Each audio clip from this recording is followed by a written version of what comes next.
Hər kəsə salam, mən Ağayeva İsmət. Bürclərlə bağlı ikinci hissəyə xoş gəldiniz. Bugün yenə bürclərin karmasından danışacağıq və bugünkü mövzu əkizlər, tərəzilər və dolçalardır.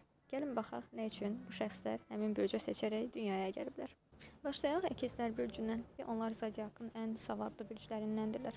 Digər bürclərdən elmlərinə görə daha çox fərqlənirlər. Çünki onlara genişlənən bir bilinc, genişlənən bir şuur verilib. Yəni onlar istənilən bir sahəni asanlıqla öyrənə bilərlər. Bu həmçinin də yüksələn bürcü əkizlər olanlara da aiddir. Lakin burada belə bir şey var. Bunu pozitiv və negativ olaraq istifadə edə bilərlər. Yəni ki, əgər onlar bütün elmlərin arxasınca məqsədsiz şəkildə qaçsalar, onda enerjilərini boşuna itirmiş olurlar. Və əgər onlar bu enerjini sadəcə iftiralar, xaoslar, ara qarışdırmaq, başqalarının həyatına qarışmaq, merak duyğusu olaraq istifadə eləsələr, bu artıq onların karması olmuş olur. Keçmiş həyatlarında onlar bilikləri ilə ya digər insanlara araşdırmadan yanlış məlumatlar, sadəcə öz fikirlərini sunmuş olublar və yaxud da digər insanların həyatına qarışaraq başqalarına iftira atıblar, çox yalan danışıblar, insanları aldadıblar, manipulyasiya ediblər, onların haqqında yalanlar, iftiralar səsləndiriblər və onları manipulyasiya ediblər. Bu səbəbdən də hal-hazırda əgər öz həyatlarında belə bir şey yaşayırlarsa, bu onların keçmiş həyatda etdikləridir ki, hal-hazırda bundan özləri üzləşirlər və bunu yaşayırlar. Başqaları tərəfindən manipulyasiya olunurlar, eyni zamanda da digər şəxslər onların ikiyüzlü olduğunu söyləyir. Ümumiyyətlə, bu bürclər hava elementi olduqlarına görə azadlığı çox sevirlər.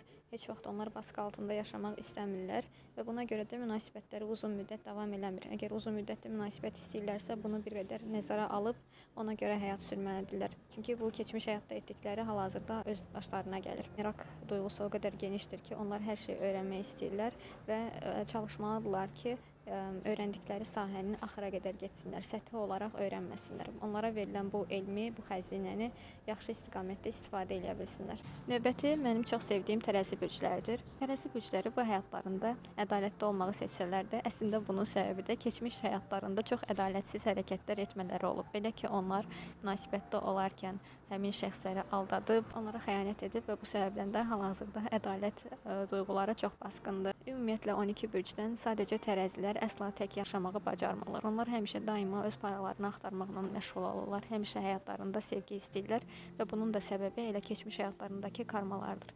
Bu həyatlarında keçmişdə etdikləri ədalətsizliyin cavabı olaraq əsla gerçək sevgini tapa bilmirlər və həyat yoldaşları və yaxud da sevgililəri tərəfindən daima aldadılırlar və bu onlara çox pis təsir edir. Amma ruhları bunu bir növ qəbullanır, çünki keçmişdə bunu özünün etdiyini də bilir və buna görə də çalışmalıdırlar ki, ilk olaraq tək yaşamağı öyrənsinlər. Yəni təkliyi, özlərini, öz mənliklərini qavrasınlar. Nə üçün əsla tək yaşamaq istəmədiklərinin dərinliklərinə ensinlər və öncə özlərini qəbullanıb, daha sonra həyatda gerçək sevgini tapacaqlar.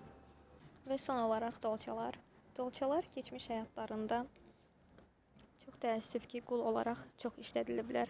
Onlar daima baskı altında olublar, xüsusi rejimlərin altında qul kimi istifadə olunublar və ona görədir ki, bu həyatlarında dolça bürcü olaraq dünyaya gəliblər və inqilabçı ruhlardılar. Onlar əsla hal-hazırda onlara sunulan heç bir sistemə sığa bilmirlər. Sadəcə öz yenilikçi fikirlərini irəli sürürlər. Daima sistemi dəyişməyə və digər insanları manipulyasiya etməyə çalışırlar ki, bu da onların keçmiş həyatda onlara yaşadılanları bu həyatda insanlara yaşatmaq istədiklərinə görədir. Daima yeni proyektlər çözürlər, amma onları həyata keçirməkdə bir qədər çətinlik çəkirlər. Çünki keçmiş həyatda olan qul olma hissi onları bir qədər baskılayır və əsla beyinlərində olan bu planı həyata keçirməyi tam sona qədər həyata keçirə bilmirlər. Çalışmalıdırlar ki, əzmlə bunu sona çatdırsınlar və digər hava ünsürü bürclər kimi onlar da münasibətlərində çətinlik çəkirlər, azadlığı çox sevirlər.